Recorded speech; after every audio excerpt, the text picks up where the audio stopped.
नमस्कार, मैं हूँ संजय शर्मा। आप देख रहे हैं 4 PM न्यूज़ नेटवर्क। आज़ादी की बहुत-बहुत शुभकामनाएँ, आज़ादी की सालगिरह की बहुत-बहुत शुभकामनाएँ। 15 अगस्त जब आता है तो एक नई अनुभूति होती है, नया विचार आता है। मेरे लिए बड़ा अच्छा दिन लगता है मुझे ये बचपन से और मन में ख़्याल आते हैं कैसे-कैसे लोगों ने आज़ादी हासिल की। अब से थोड़ी देर बाद मैं भी मुंबई के एक स्कूल में चीफ गेस्ट हूँ, जाऊँगा, बच्चों से संवाद करूँगा। मुझे बड़ा अच्छा लगता है बच्चों से बात करना। लेकिन यहाँ आज़ादी की कुछ और बातें चल रही हैं। हमारी सांसद कंगना रनौत जी का मानना है कि 2014 में आज़ादी मिली हमें पहली बार। और राहुल गांधी कह रहे हैं हमें मोदी से आज़ादी चाहिए, इस भावना से, इस तानाशाही से आज़ादी चाहिए। और मोदी जी लाल किले पे बड़ी-बड़ी, लंबी-लंबी खींचने में व्यस्त हैं। आज तक जो बातें पूरी नहीं हुई, अगले 40 साल की योजना है, वो सुनाने में लगे रहते हैं। दैनिक भास्कर के राजनीतिक संपादक केपी मलिक से मैंने पूछा कि बार काउंसिल के अध्यक्ष की इतनी हिम्मत कैसी हुई कि वो नौजवानों के लिए ऐसा आदेश निकाल दें और पूरे देश में जैन जी और जैन अल्फा जिस तरह सड़कों पर आ रहे हैं, क्या लग गया है कि अब महामानव विश्व गुरु जी के दिन लद गए। अच्छी बातचीत है, पूरी बातचीत आप सुनेंगे तो अच्छा लगेगा। चलते हैं सीधा केपी मलिक साहब के पास। 4 PM न्यूज़ नेटवर्क में बहुत-बहुत स्वागत है केपी मलिक साहब। मेरा थोड़ा गला खराब है इसलिए आज आवाज़ ऐसी आएगी। बहुत-बहुत अभिनंदन, आपका हार्दिक स्वागत। बहुत बहुत धन्यवाद संजय जी। आप गला खराब है, थोड़ा गर्म पानी कीजिए, एंजॉय कीजिए आप, क्योंकि दिल्ली मलिक में तो साहब एंजॉयमेंट काफी चल रहा है आजकल। मलिक साहब, मैं तो दूसरी चीज़ से डरा हूँ। मेरे रिश्तेदार 2 लोगों को कोविड हो गया, कोरोना हो गया। जी। और मैं स्वास्थ्य विभाग के आंकड़े जो हैं, उसमें कहीं कोरोना है नहीं।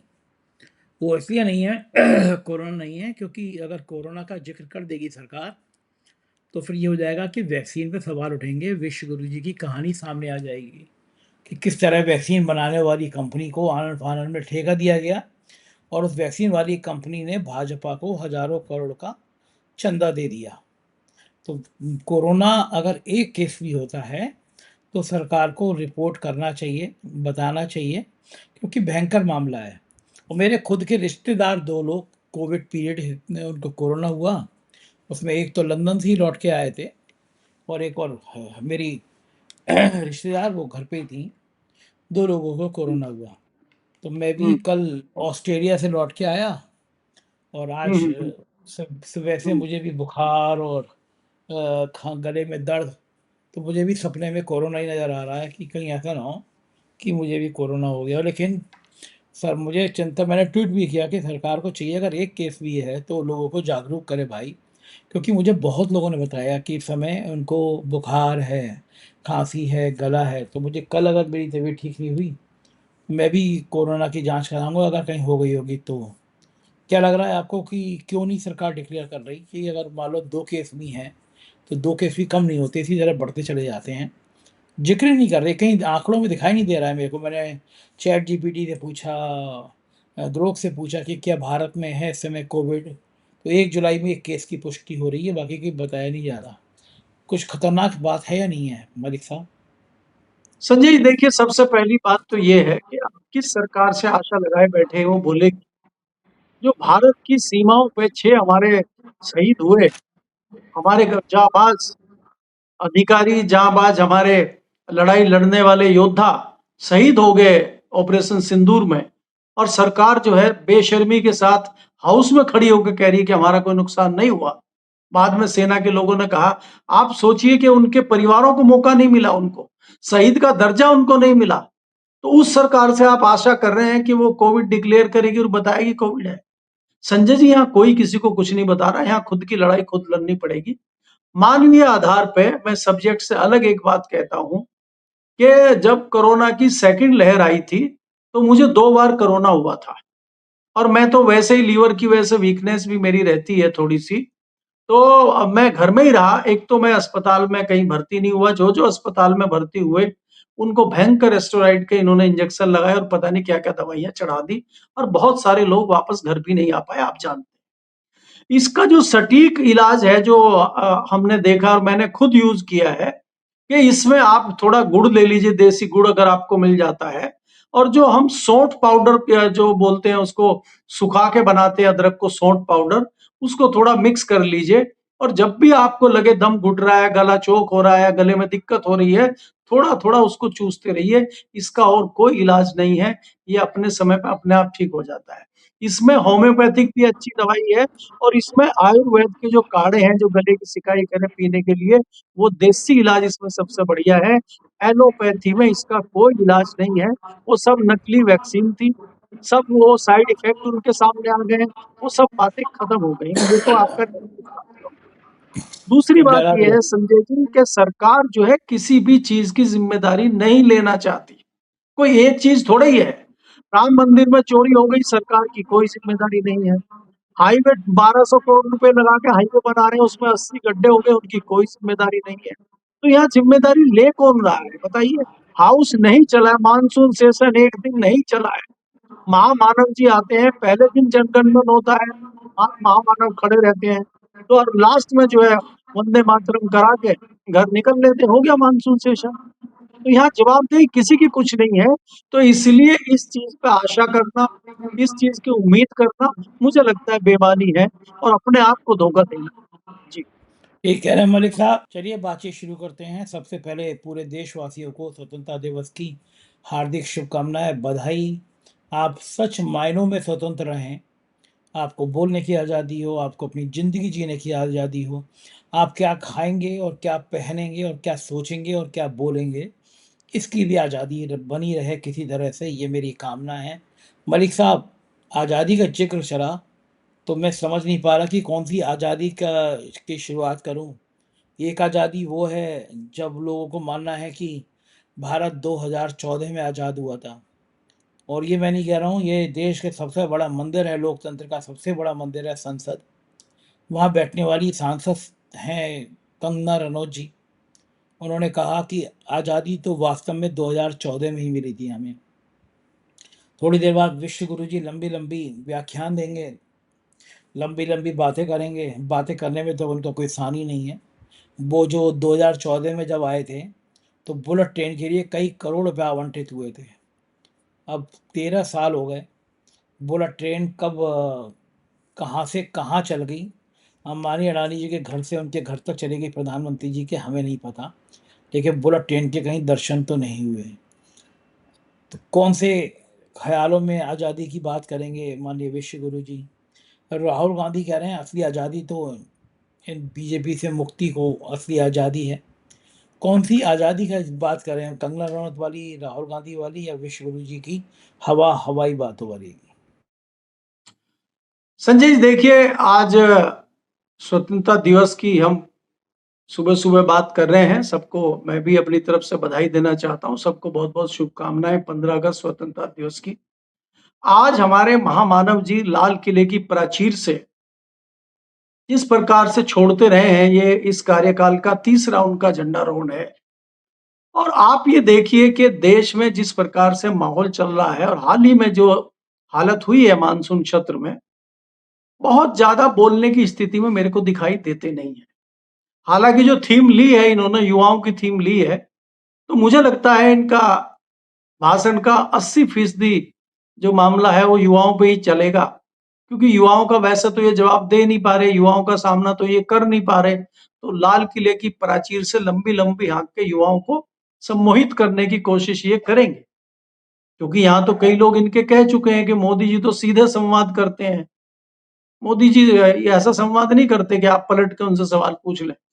अब ये लाल किले की प्राचीर पे खड़े हैं, अगर सामने बैठा हुआ कोई व्यक्ति हिम्मत भी करे सवाल पूछने की, तो उसकी आवाज़ ही वहाँ नहीं पहुँचेगी। तो ये तो खुश रहते हैं, उसमें तो 1 आध घंटा इनका हमेशा घंटों के हिसाब से रहता है।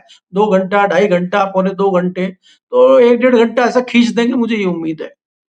लेकिन देश को कुछ मिलेगा, ये मुझे थोड़ा-सा डाउट है इस पे। आज़ादी की बात आपने की है, जहाँ मोदी जी देश की आज़ादी की बात करेंगे और संजय जी ये भी है कि लाल किले की प्राचीर पे जब देश का प्रधानमंत्री बोलता है, उसको खाली देश ही नहीं सुनता, विदेश भी सुनता है। दुनिया के कई देश फ़ोकस करते हैं और हमारे प्रधानमंत्री की बात सुनते हैं क्योंकि यहाँ से बड़ा संदेश जाता है। तो ये आज़ादी की बात करेंगे।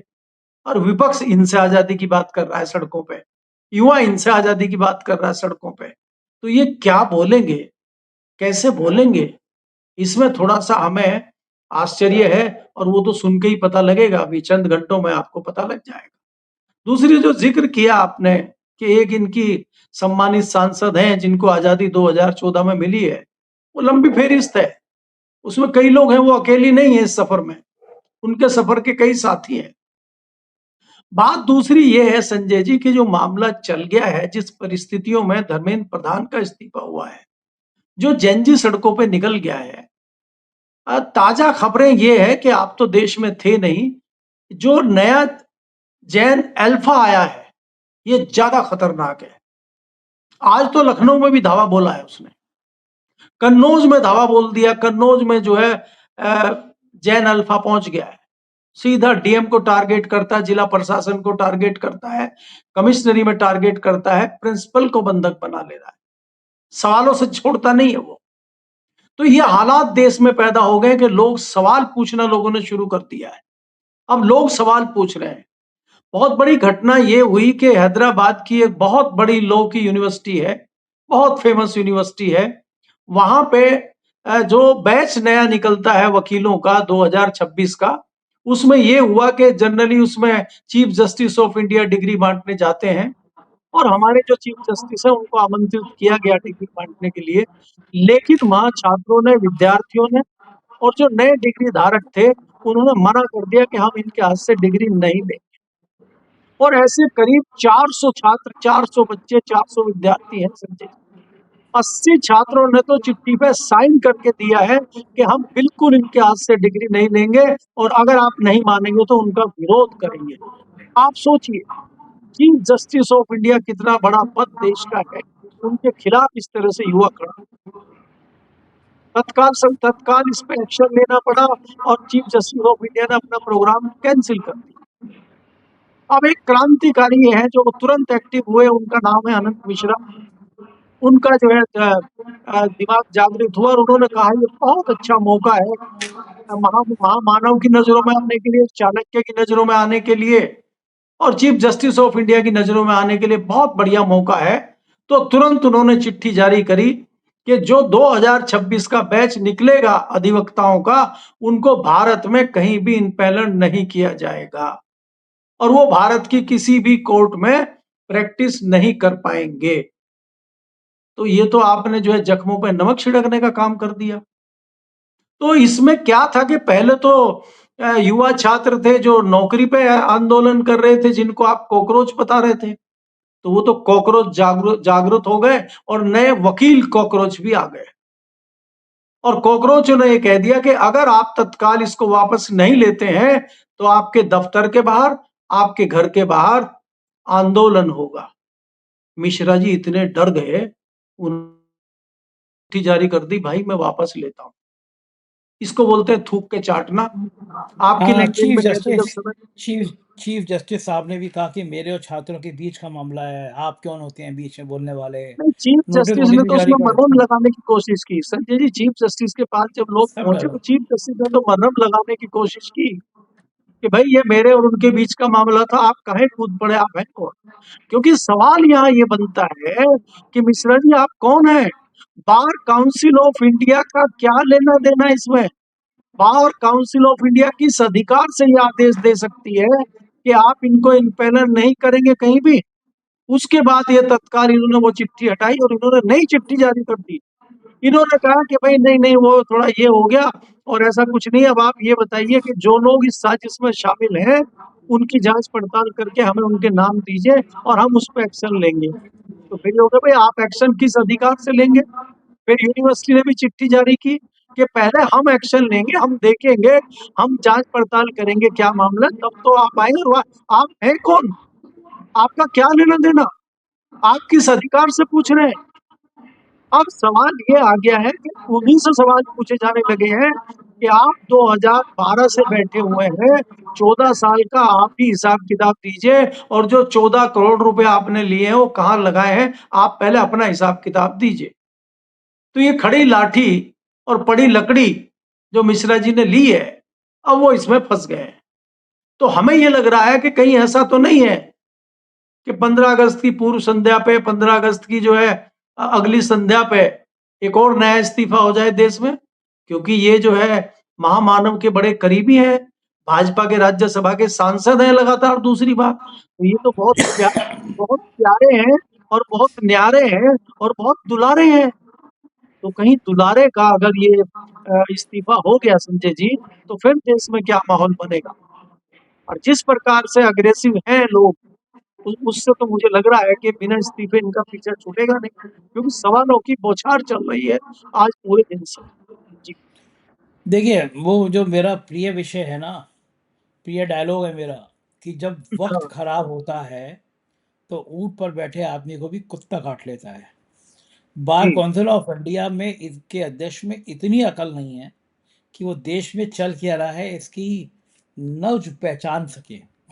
देश में जैन जी के बाद जैन अल्फा छोटे छोटे बच्चे, अकेला यूपी नहीं, देश के न जाने कितनी जगह से खबरें आ रही हैं, अपने स्कूलों कॉलेजों फीस गंदगी सफाई इन सब मुद्दों को लेकर सड़कों पे आ रहे हैं तुरंत। मतलब कि मुझे लग रहा है देश में एक ज्वालामुखी अंदर अंदर कहीं कुलबुला रहा था, लोगों में गुस्सा, लोगों में आक्रोश, ये कहीं न कहीं बढ़ रहा था। एक मुद्दे को हवा मिल गई और फिर उसके बाद पूरे देश भर में ये क्रांति की शुरुआत हो गई। और उसमें बार काउंसिल ऑफ अध्यक्ष का जो पद होता है बड़ा सेंसिटिव होता है। थोड़ी बहुत तो अकल होनी चाहिए उसमें, या अकल सारी घुटनों में थी, मैं समझ नहीं पाया। अब तो अभिजीत ने, जो कॉकरोच पार्टी के अध्यक्ष हैं, उन्होंने संकेत दे दिया कि भैया वैसे काम नहीं चलेगा, इन अध्यक्ष जी का इस्तीफा होना चाहिए। केपी वाले साहब, वाकई में सही बात है कि जब वक्त खराब होता है तो ऊँट पर बैठे आदमी को कुत्ता काट लेता है। जैसे सरकार ने दिल्ली में छात्रों पे आंसू गैस के गोले, पैलेट गन चलवा दी, बिहार में AK-47 चलवा दी। ये इसी डायलॉग के परिपेक्ष में अगर आप देखेंगे तो आपको लगेगा कि ये वाकई सही बात है। नहीं संजय जी, ये बात तो बिल्कुल सही है और ये बिल्कुल फिट बैठती है आनंद मिश्रा जी पे कि उनका क्या लेना देना भाई, वो क्यों मैदान में कूद पड़े, क्यों उतावले हो गए। लेकिन ये अभी उस औरे से बाहर नहीं आए हैं कि हमारे जो ऊपर बैठे हैं आका, वो हमें बचा लेंगे, हम कुछ भी कर सकते हैं। अभी ये उसी ओरे में घूम रहे हैं, ये देश के हालात को, देश की नब्ज को नहीं समझ पा रहे हैं।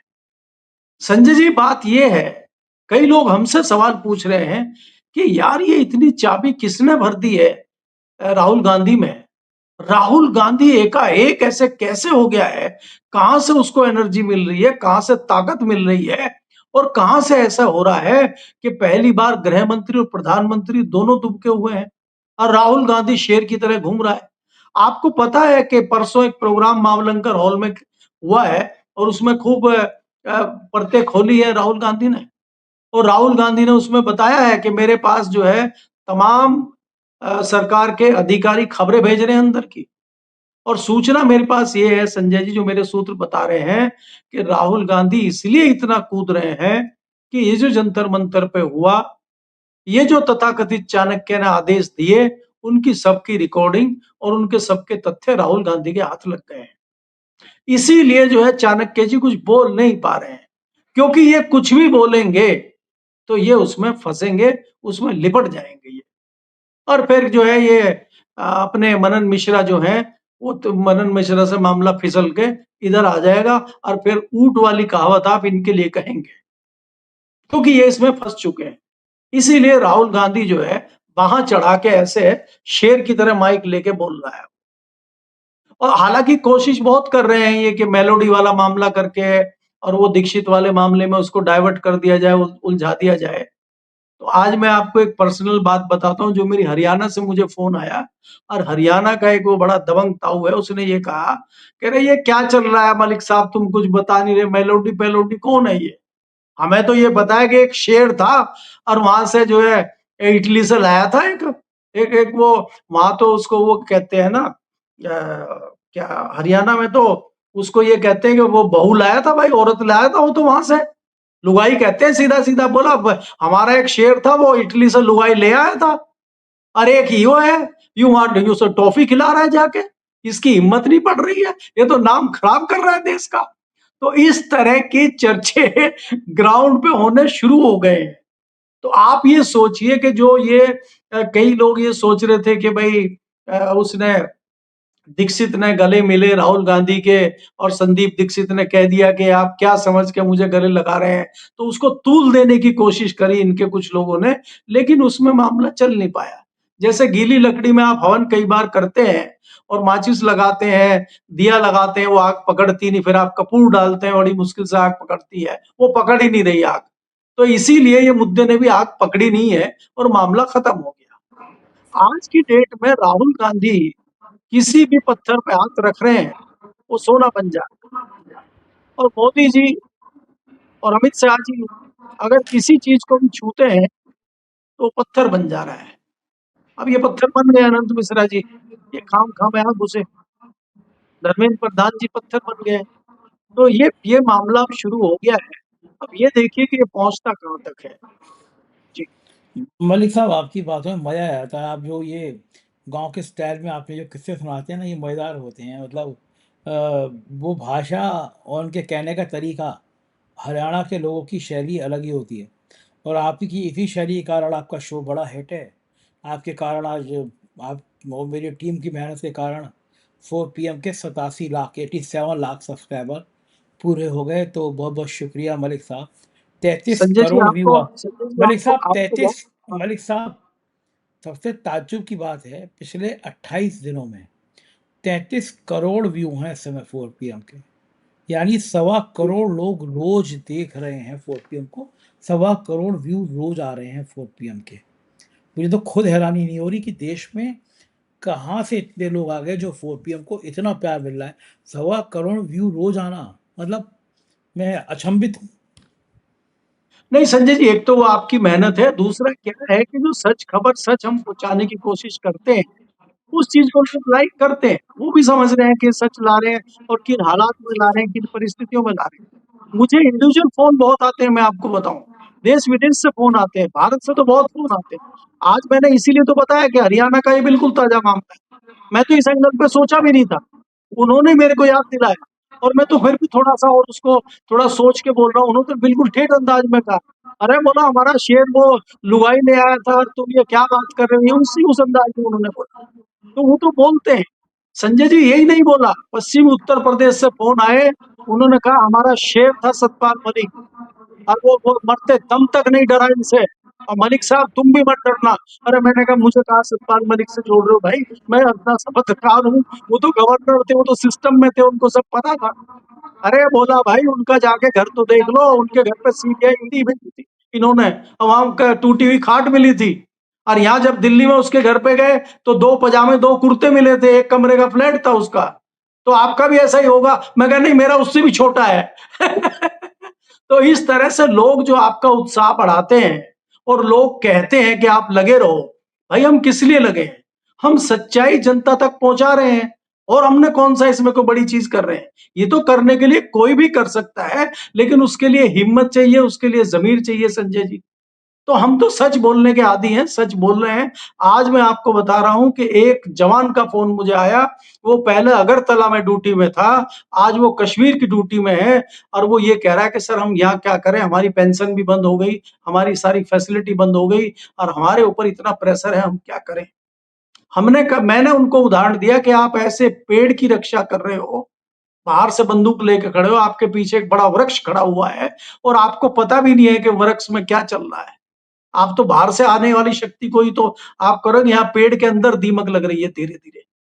तो कहीं ना कहीं लोग परेशान हैं और कहीं ना कहीं लोग जान रहे हैं। संजय जी एक चीज नहीं है ना, आप पे लगातार भ्रष्टाचार की चीजें हो रही हैं, आप दुनिया भर के आपके ऊपर आवाजें उठ रही हैं। इससे बड़ा मामला क्या होगा कि जिस भगवान राम, जिस अयोध्या ने आपको 3.5 दशक तक आपको राजनीति में अर्श से फर्श से अर्श तक पहुंचा दिया, आप उस पर चुप्पी साधे बैठे हो, आप उस मंदिर में चोरी कर रहे हो, आपकी हिम्मत नहीं हो रही है बोलने की। क्यों? यही तो सवाल जनता जानना चाहती है। जो हम बोल रहे हैं वो इनको बोलना चाहिए, इसीलिए तो आपका चैनल लोग देख रहे हैं, बाकी चैनल क्यों नहीं देख रहे? आज ये मनन मिश्रा की खबर किसी चैनल पे नहीं है, सिवाय सोशल मीडिया पे कुछ चैनल हैं जो आवाज उठा रहे हैं, किसी चैनल पे नहीं है। सीजेआई के खिलाफ कौन बोलेगा? सरकार के खिलाफ कौन बोलेगा? कंटेंट कोर्ट हो जाएगा 1 मिनट में। तो इसलिए मैं ये कह रहा हूँ कि इसलिए आपके चैनल को लोग देख रहे हैं कि यहाँ उनको सुनने को सच्चाई मिले। ये चैनल की सफलता का राज है। जी। बिल्कुल ठीक बात है मलिक साहब। मैं देश की जनता को हाथ जोड़ के विनम्रतापूर्वक शुक्रिया कहूँगा, और ये जो आंकड़े हैं, ये और ताकत देते हैं कि मैं इस तरह सच की बात कहता रहूँ, इस तरह लोगों की बात सबके सामने लाता रहूँ। पूरी दुनिया से प्यार मिलता है। मैं ऑस्ट्रेलिया गया, सिडनी में, वहाँ मेरा सम्मान हुआ। मैं जानता नहीं था, किसी को भी नहीं जानता था सिडनी में। लेकिन बस मैंने एक दिन बोला कि मैं सिडनी आया हुआ हूँ, इतने फ़ोन, इतने मेल, और फिर वहाँ कार्यक्रम रखा गया।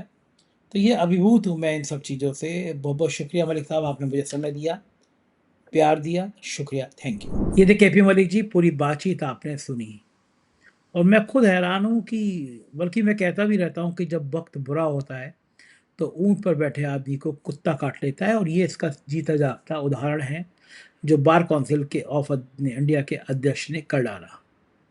आपको क्या लगता है कि देश के नौजवान, देश के छात्र, देश की नई पीढ़ी अब जान चुकी है कि उनके साथ कितना धोखा किया है इस सरकार ने? सिर्फ हिंदू मुसलमान के अलावा कुछ किया नहीं इस सरकार ने। क्या लगता है आपको? मुझे ज़रूर बताइएगा। बहुत बहुत शुक्रिया, थैंक यू।